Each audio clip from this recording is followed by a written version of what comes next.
You know, they've spent a lot of money on helping Ukraine. And look, they're doing it for themselves also, meaning their country, because Ukraine's a very important country for them in particular. For us, it's very important. To me, it's the lives. You know, we're thousands and thousands of miles. We're protected by a thing called the Atlantic Ocean and lots of other places, to be honest. And they're not, you know, they're right there. But we're working together with them as we should be. But I'm doing it to save lives. You know, we're not spending any money. Biden gave $350 billion away. And the president was nice enough to give us a contract to take out rare earth and things. So we'll see how that all works out. We have a contract, but we appreciated that. He was very good. But we'll see how that works out. But if you think about it, we're going to have. I really believe we're probably, Mr. President, by far closer than ever before, with both parties. We had some times when he was close and President Putin wasn't. Then when President Putin was close and he wasn't. You saw that in the White House. But I think they both want to see it happen. In your conversation with... You were saying that you've said multiple times that you want to stop the killing. And nearly 100 American citizens died in Ukraine on the battlefield. Yeah. What's your message to their families whose loved ones died fighting for you? Well, look, I mean, the message is so obvious. It's what a shame. They died in a foreign country. And some are celebrated people. They're very celebrated. But so sad that a thing like that would happen. Yes, ma'am.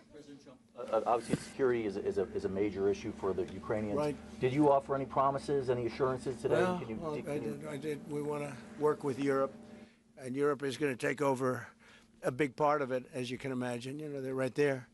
But we're going to help Europe 100%, like they'd help us. Yes, ma'am, you were going to say something? Yeah, I was just going to ask, when your conversation... Who are you with? Andrea Shalal with Reuters. That's what I thought. Yeah.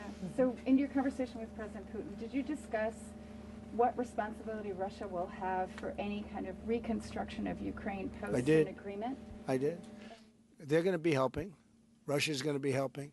Russia wants to see Ukraine succeed. Once, it sounds a little strange, but I was explaining to the president, President Putin was very generous in his feeling toward Ukraine succeeding, including supplying energy, electricity, and other things at very low prices. So a lot of good things came out of that call today. But they were in the works for 2 weeks with Steve and with Jared and Marco and everybody.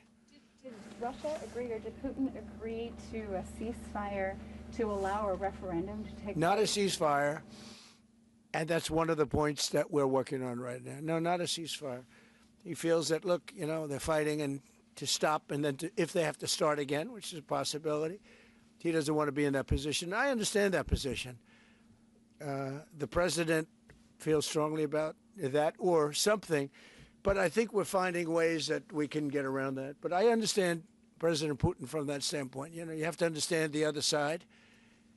And, you know, I'm on the side of peace. I'm on the side of stopping the war. So, but I think that's a problem that's going to get solved, yeah. Would people who live outside of Ukrainians who fled during the war be allowed to participate in the referendum? What do you mean, people where live? The people that left. So we have, you know, if we speak about the people who are abroad, who are not on the territory of Ukraine, you mean that in Poland, in Germany, we have millions of people. Yeah, they have a referendum in the same of elections, in the same way how people come and vote. They have rights for this, and of course they have to come.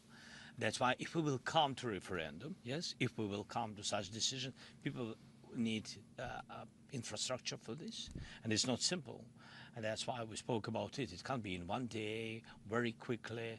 It's difficult because we need infrastructure. When you have millions of people, you have to build it in Europe, mostly in Europe for today.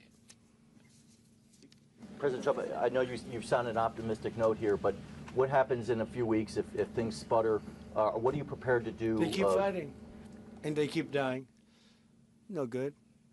But if things don't happen, they keep fighting, and they keep dying. And we don't want that to happen. He doesn't want it to happen. President Putin doesn't want it to happen either. Okay? Thank you very much, everybody. Thank you. Appreciate it. Great. Thank you. Thank you, sir. And thanks for lunch.